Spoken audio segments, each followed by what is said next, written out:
Haleluya. Shalom. Salam sukacita bagi kita semua. Selamat memasuki bulan Maret. Dan kita percaya bahwa kita akan berjalan terus dalam pimpinan Tuhan setiap langkah, setiap detik, menit, jam, hari. Kita akan terus merasakan pimpinan Tuhan atas kita semua. Saudara-saudariku sekalian, pada beberapa minggu yang lalu saya sudah menjelaskan tentang Allah hadir dan bekerja di dalam 3 dimensi manusia secara utuh. Hari ini saya akan khusus bicara tentang kehadiran dan pekerjaan Allah dalam dimensi tubuh manusia. Jadi bagaimana Allah hadir dan bekerja di dalam dimensi tubuh manusia. Tubuh sebetulnya itu merupakan ruang kesaksian yang terlihat oleh orang-orang di sekeliling kita. Memang dalam banyak tradisi,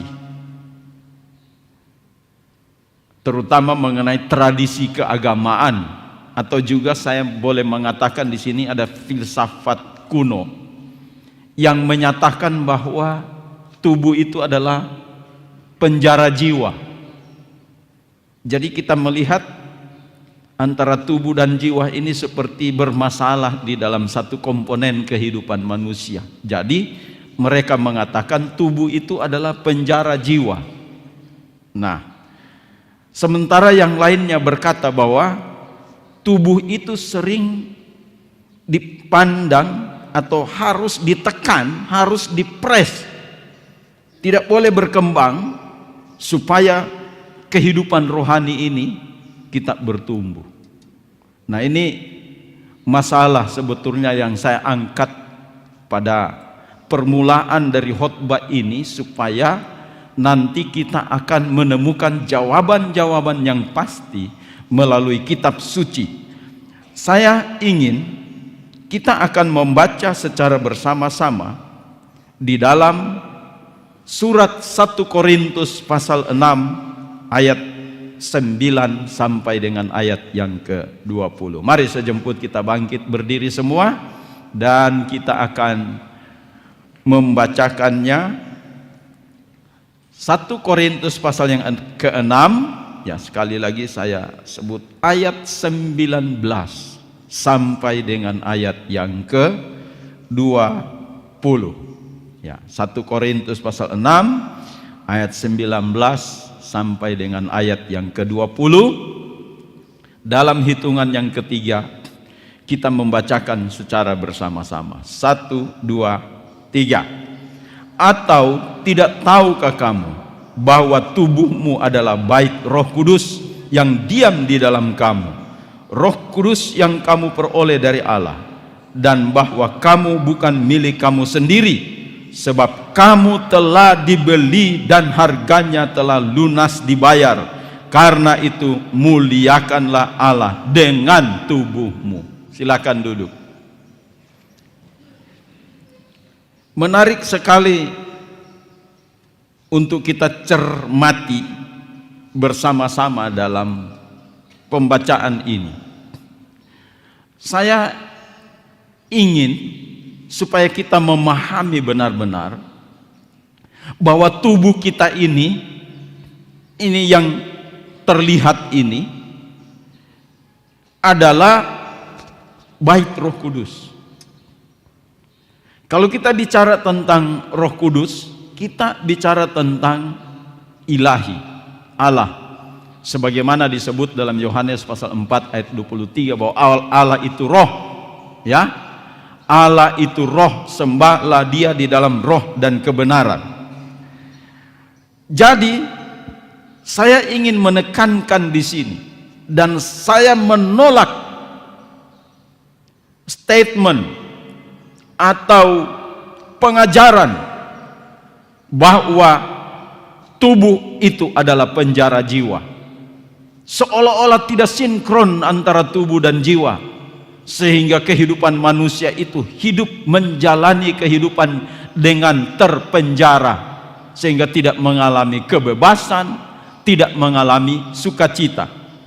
Dan sebaliknya, ada orang yang mengatakan tubuh itu harus ditekan supaya kehidupan rohani kita muncul menjadi cemerlang.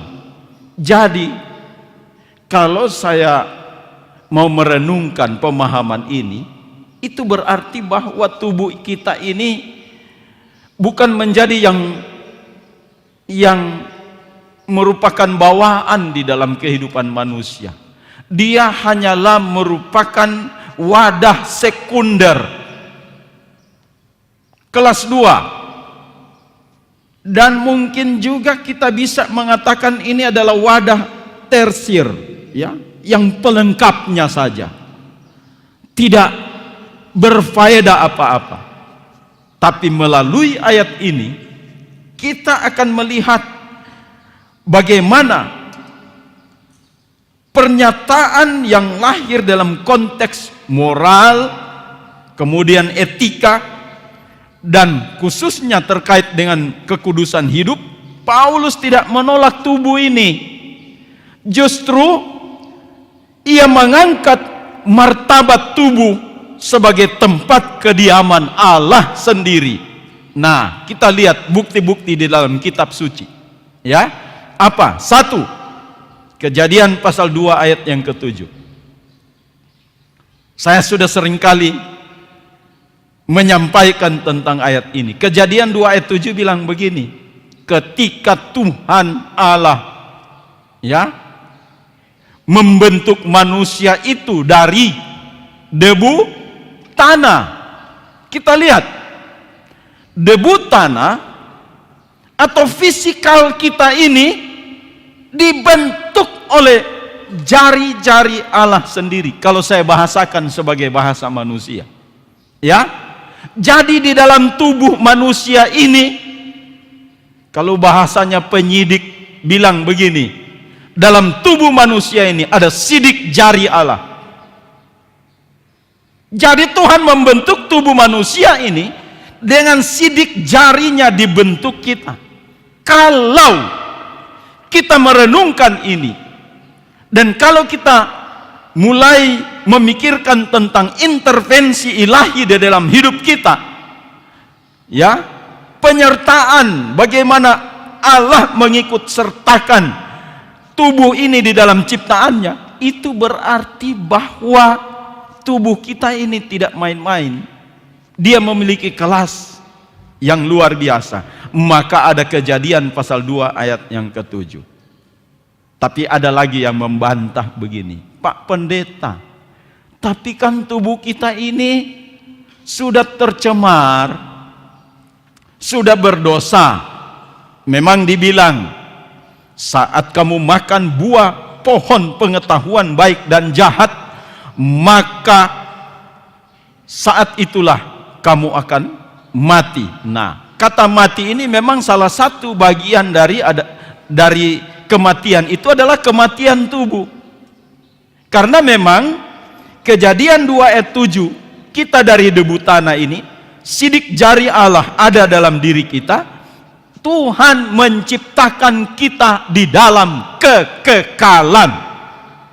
Tetapi karena dosa masuk di dalam kehidupan manusia, maka tubuh ini tidak mencapai satu harinya Tuhan. Karena surat Petrus mengatakan, satu hari bagi Tuhan sama dengan 1000 tahun bagi manusia. Cari data di dunia ini, lacak, mulai dari internet, AI, saudara lacak, siapa manusia di dunia ini yang berumur lebih dari 1000 tahun? Cuma ada satu orang yang ingin hidupnya itu 1000 tahun lagi. Siapa namanya? Kalau anak sekarang mungkin saya kurang tahu ya. Mereka belajar tidak itu ya. Khairil Anwar pernah dalam sajaknya di dalam baris yang terakhir ia mengatakan, aku ingin hidup 1000 tahun lagi. Wow, ini memang semangat hidup ya. Tapi pada akhirnya Khairil Anwar tidak mencapai usia 50 tahun. Itu adalah angan-angan. Pak Pendeta, ini contohnya bahwa tubuh manusia itu tidak kekal. Saya boleh mengatakan benar. Benar. Tetapi pertanyaan selanjutnya adalah, apa intervensi Allah? Waktu manusia jatuh dalam dosa, tubuhnya sudah tidak kekal dalam keadaan kematian. Maka kita temukan ayat di dalam Roma pasal 8 ayat 23 yang mengatakan begini, dan bukan hanya mereka saja, tetapi kita yang telah menerima karunia sulung roh, kita juga mengeluh dalam hati kita sambil menantikan pengangkatan sebagai anak, yaitu pembebasan tubuh kita. Ini jawabannya. Artinya bahwa tubuh manusia itu penting. Maka dari itu Yesus menyerahkan tubuhnya di Golgota supaya tubuh kita ini awet, terpelihara sempurna. Rasul Paulus mengatakan di dalam 1 Tesalonika 5 ayat 23, itu ayat pokok beberapa minggu yang lalu, tubuh, roh, jiwa dan tubuhmu sempurna sampai ia datang pada kali yang kedua. Mengapa sampai dia mengatakan demikian? Karena memang tubuh kita ini adalah tubuh yang dipersiapkan untuk sesuatu yang luar biasa. Nah, saya mengangkat persoalan yang tadi. Memang ya, ada sebagian manusia yang tidak mencapai kesempurnaannya di dalam tubuh ini, tetapi dia mengalami renovasi di dalam kehidupannya. Ya, renovasi. Jadi memang tubuhnya sejak yang dia bawa sejak lahir itu akan direnovasi. Orang-orang yang seperti ini yang dicatat di dalam 1 Korintus pasal 15 ayat 42 sampai dengan 44 berkata begini, ya. Demikian pula halnya dengan kebangkitan orang mati, ditaburkan dalam kebinasaan, dibangkitkan dalam ketidakbinasaan, ditaburkan dalam kehinaan, dibangkitkan dalam kemuliaan, ditaburkan dalam kelemahan, dibangkitkan dalam kekuatan. Yang ditaburkan adalah tubuh alamiah, yang dibangkitkan adalah tubuh rohania. Jika ada tubuh alamiah, maka ada pula tubuh rohania. Memang orang yang mati di dalam Kristus itu tubuhnya menyatu dengan tanah, lenyap, dan kemudian nanti dia akan mengalami tubuh kebangkitan. Tapi kita harus ingat, tidak semua manusia itu mati sampai pada apa? Kedatangan Tuhan Yesus Kristus pada kali yang kedua. Jadi kalau yang tadi memang itu diukur dengan 1 Korintus pasal 15 ayat 42 sampai 44, yaitu orang yang meninggal di dalam Kristus. Tapi 1 Tesalonika pasal 4 ayat 13 sampai dengan ayat yang ke-17, dan juga di dalam 1 Korintus pasal yang ke-15 menyatakan bahwa ada manusia, orang yang hidup, yang masih bernafas, sampai pada kedatangan Tuhan. Nah, pertanyaannya adalah bagaimana tubuh mereka? Karena begitu Tuhan datang pada kali yang kedua, ini manusia ini masih hidup. Bagaimana model tubuhnya? Nah, jadi poin yang keempat dari apa yang saya ceritakan ini adalah yang masih hidup sampai pada kedatangan Tuhan, itulah yang diubahkan. Tubuhnya kemudian ditransformasi. Itu dalam bahasa teologisnya ya. Ditransformasi itu artinya diubahkan. Itu bahasa sederhananya. Diubahkan. Bagaimana cara mengubahkan? Kita harus masuk ke dalam program pemuridan. Di situ sifat-sifat moralitas kita dikikis. Sifat-sifat yang tidak baik kita mulai pelan-pelan supaya bisa didukung oleh tubuh kita. Sehingga tubuh itu bukan penjara jiwa lagi. Ya. Tetapi tubuh itu adalah merupakan bagian yang integral, yang satu, ya, menyatu dalam perjalanan kebersamaan penuh dengan kebahagiaan. Apa gunanya kalau tubuh kita kemudian ya tidak mempedulikan sesuatu, kita jalan saja secara sembrono? Ya, ini yang dibilang jiwa kita merana, tertekan. Maka memang Daud pun dulu waktu dia mengalami masa-masa kehidupan dalam prosesnya Tuhan, dia kemudian bilang begini, mengapa engkau tertekan hai jiwa? Karena memang manusia ini selalu harus berjalan dari titik nol sampai mencapai keserupaan dengan Kristus. Jadi orang yang hidup sampai kedatangan Tuhan itu tidak bisa terangkat. Dengar baik-baik. Saya ulangi lagi, ini sangat penting. Orang yang hidup sampai pada kedatangan Tuhan tidak bisa terangkat kalau dia tidak serupa dengan Kristus. Makanya kita selalu dikikis supaya kita harus sama dengan Kristus. Maka ada yang mengatakan, Pak Pendeta, betulkah itu? Kan ada orang biasa bilang, ya namanya juga masih manusia. Sampai ini merupakan alasan klasik di dalam memelihara kelemahan-kelemahan di dalam tubuh kita. Alasan klasik itu apa? Ya memang namanya juga masih manusia. Kapan kita sampai mencapai sama dengan Kristus? Kalau kita hanya berkutat sampai di masih manusia.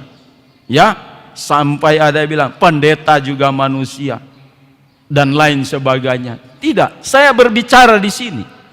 Saya sedang menikmati itu untuk bagaimana saya mempersiapkan tubuh saya ini sinkron dengan jiwa, dengan roh yang ada di dalam diri saya, supaya pada hari kedatangan Tuhan saya memang benar-benar serupa dengan Kristus. Memang kalau kita menakar pemahaman ini dengan kedagingan kita, itu sangat sulit.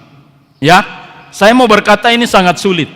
Tetapi bagaimanapun juga kita harus memahami bahwa kita sedang berada dalam formasi rohani, pembentukan rohani, sampai mencapai keserupaan dengan Kristus. Memang masih banyak hal yang perlu dikoreksi di dalam tubuh ini.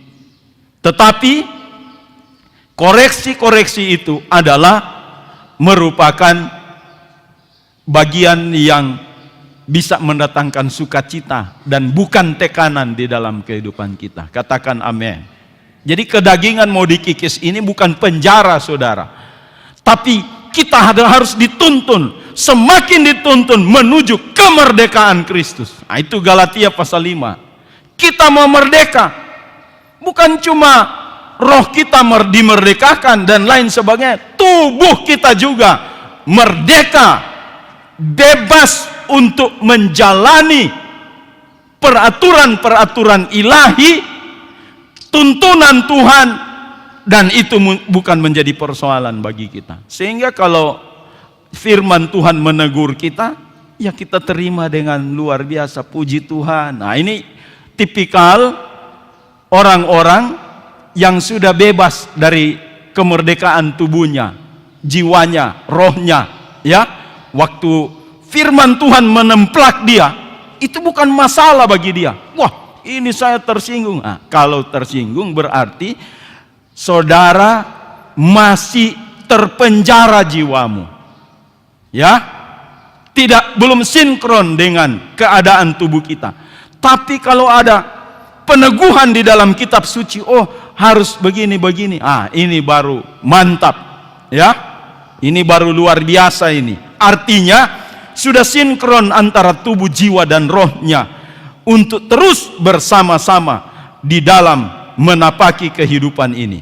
Jadi saya mau tekankan lagi di dalam pemahaman ini bahwa tubuh kita ini adalah bait Roh Kudus. Katakan amin. Yang setuju katakan amin. Haleluya. Begitu baiknya, ya. Yang kedua, kita lihat lagi, kita melangkah pada yang kedua.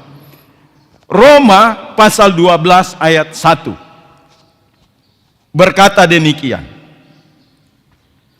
Karena itu, persembahkanlah tubuhmu sebagai persembahan yang hidup, yang kudus, dan yang berkenan kepada Allah.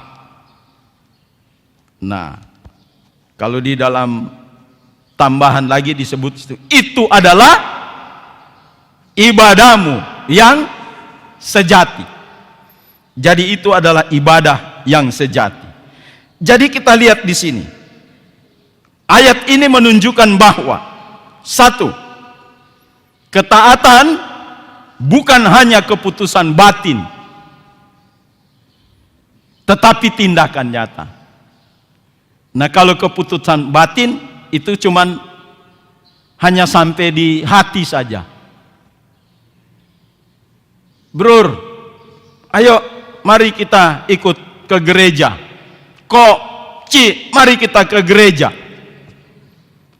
Sudah, kamu duluan saja pergi. Yang penting hati saya ada di gereja. Itu cuma keputusan batin.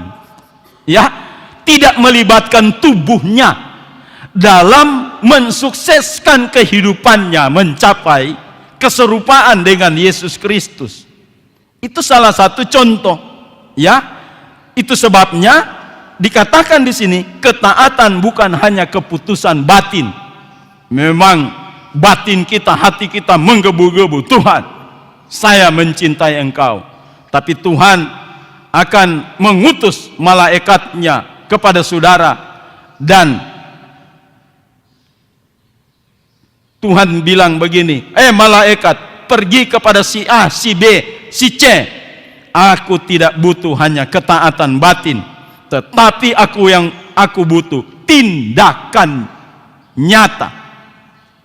Jadi saudara, saudari duduk di sini, itu adalah tindakan nyata bahwa engkau sedang beribadah kepada Tuhan. Persembahkanlah tubuhmu sebagai persembahan yang hidup. Jadi bukan cuman keputusan batin, saudara, ya. Kemudian yang kedua, kekudusan diekspresikan melalui gaya hidup. Nah, ini kalau sudah gaya hidup berarti sudah merupakan satu kebiasaan yang tidak perlu dipertentangkan. Itu gaya hidup. Kalau dia melakukan sesuatu masih dalam pergumulan, aduh, kenapa lagi begini? Wah, itu berarti belum gaya hidup.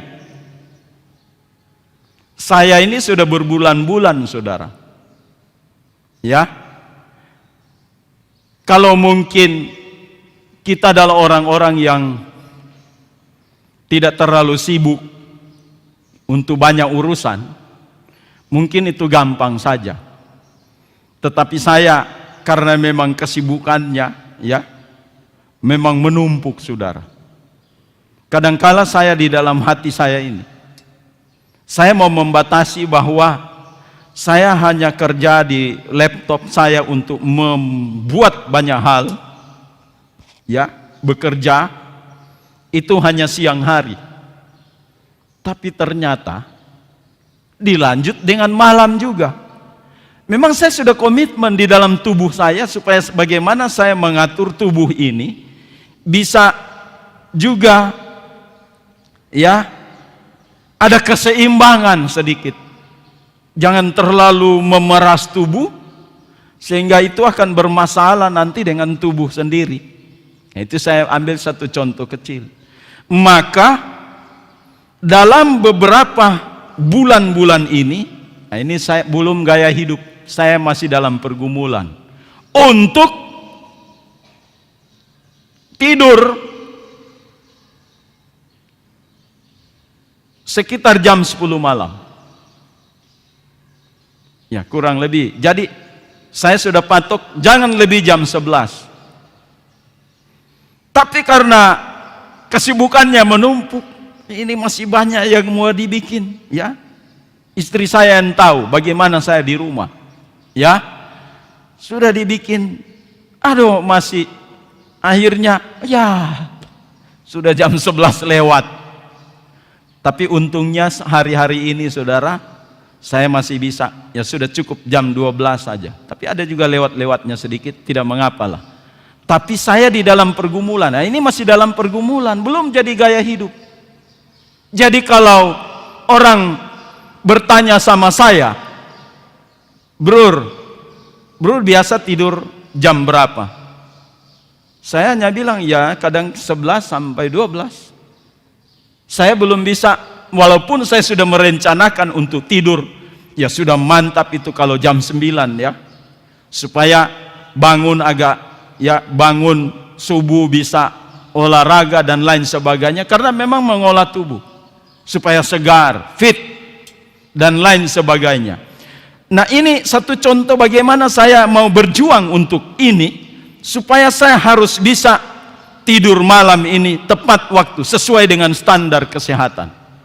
Nah, jadi kalau saya jawab, oh saya biasanya tidur jam 10, ya memang jam 10, tapi kalau masih bolong-bolong, masih kelewat lagi, masih jam 11, 12, itu belum di kategori gaya hidup. Gaya hidup seperti ini, saudara. Saya setiap bangun pagi dan sebelum tidur malam, saya sudah harus sikat gigi. Nah, itu sudah gaya hidup saya.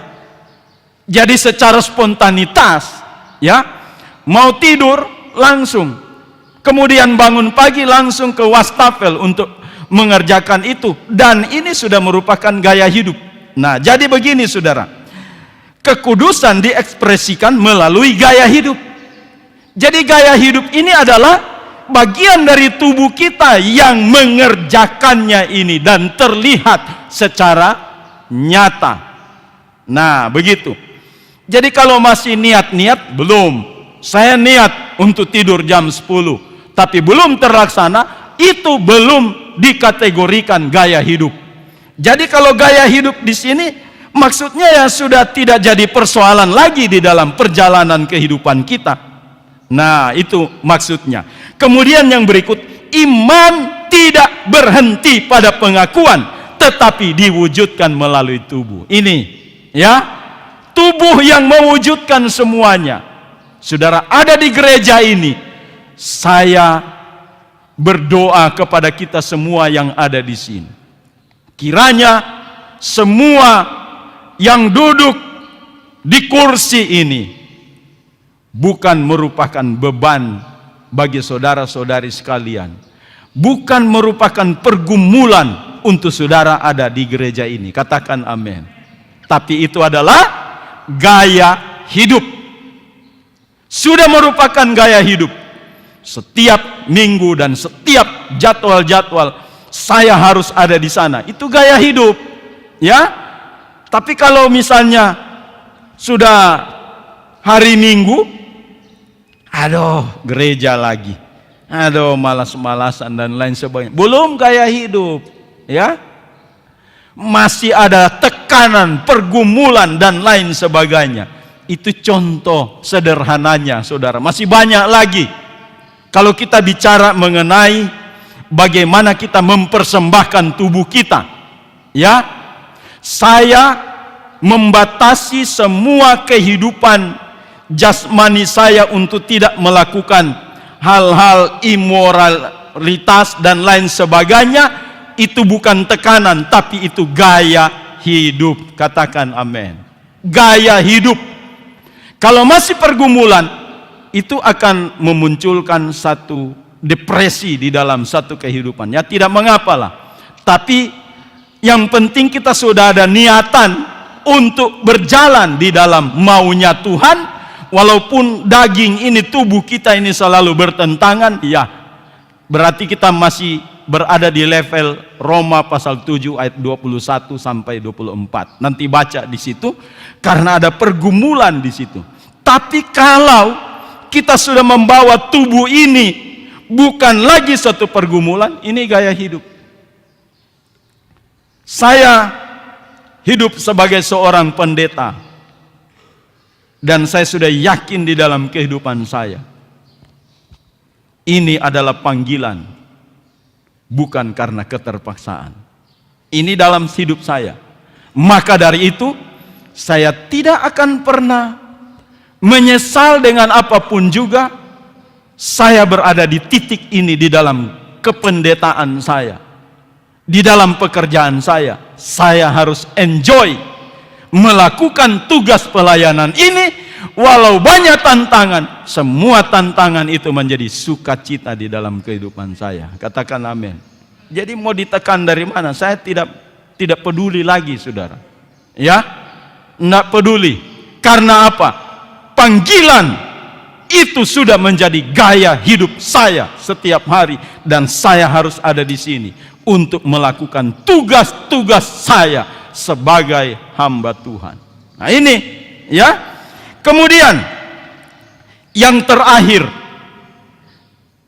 tubuh sebagai, ini istilah baru ya, tapi saya mau jelaskan, fasad kehidupan.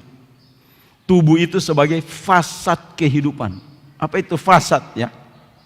Saya juga dalam banyak belajar dengan Tuhan ya, kemudian mengambil satu istilah-istilah, saya cerna, wah ini luar biasa. Fasad itu artinya tampilan luarnya. Ya, ini tubuh ini sebagai tampilan luar dari kehidupan kita. Apa yang ada di dalam batin kita, di dalam pikiran jiwa kita, itu semua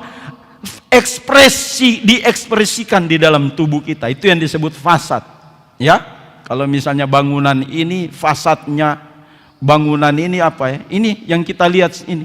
Kalau misalnya orang lewat di depan ini, ya, apa fasad yang menonjol dari bangunan ini? Oh, kubah. Kubah, itu fasad. Bagian luarnya, dinding luarnya, kulit luarnya. Jadi tubuh sebagai kulit luar, kesaksian di dalam kehidupan. Nah ini tubuh ini diumpamakan itu sebagai bagian luar. Saudara-saudara sekalian, mari kita lihat Matius pasal 5 ayat 16 berkata demikian. Demikianlah hendaknya terangmu bercahaya di depan orang, supaya mereka melihat perbuatanmu yang baik dan memuliakan Bapamu yang di sorga. Inilah yang saya maksudkan, saudara, bahwa tubuh ini, saya menentang itu, tubuh itu bukan penjara jiwa. Memang ada agama yang ada kepercayaan yang menyatakan itu, oh, tubuh ini penjara jiwa. Nah, supaya jiwamu merdeka, tidak terpenjara, matikan tubuhmu. Saudara bisa melihat itu dalam unsur kepercayaan supaya kita mau dekat dengan Tuhan. Misalnya tubuh itu ditoreh-toreh, ada di dalam kitab suci itu, ya. Dihabiskan saja ini supaya tubuh ini tidak berharga apa-apa, ditoreh dan lain sebagainya. Itu ada kepercayaan seperti itu. Artinya tidak boleh, ya, difungsikan sama sekali sehingga muncul jiwa yang murni di sini. Saudara, kita mau masuk surga ini bukan cuma roh. Ingat baik-baik, ya. Kita mau masuk surga bukan cuma roh, bukan cuma jiwa kita. Jadi mungkin ada yang membayangkan di surga nanti ada sesuatu yang tidak kelihatan di sana, tapi kita orang baku tahu semua. Yang diajarkan oleh kitab suci, tubuh ini dibangkitkan, diangkat sampai ke dalam kerajaan surga. Kita saling mengenal satu dengan yang lain, ya. Jadi kita harus mempertimbangkan baik-baik bahwa di dunia ini orang bisa melihat kesaksian yang hidup dari pikiran, jiwa, ya, perasaan, tindakan kita, dari struktur batin kita. Itu bisa dilihat melalui tubuh kita ini. Makanya Matius 6 ayat 5 ayat 16 berkata seperti itu. Ada satu lagi yang ditulis oleh Rasul Paulus di dalam Korintus, ya, atau di dalam surat-suratnya. Di dalam surat-suratnya, bukan di dalam surat-suratnya dia berkata begini. Kita ini adalah surat yang terbuka, yang dibaca oleh semua orang. Nah, inilah fasad dari suatu kehidupan. Jadi, kalau kita berada masih pada posisi di mana jiwa kita ini bergumul dengan tubuh kita, maka mari kita mau next level lagi supaya jiwa dan tubuh itu sinkron. Ketika roh Allah masuk di dalam roh kita, maka perjalanan kehidupan kerohanian kita bukan lagi menjadi tekanan karena tubuh yang masih di tempat yang lain, masih seleranya lain.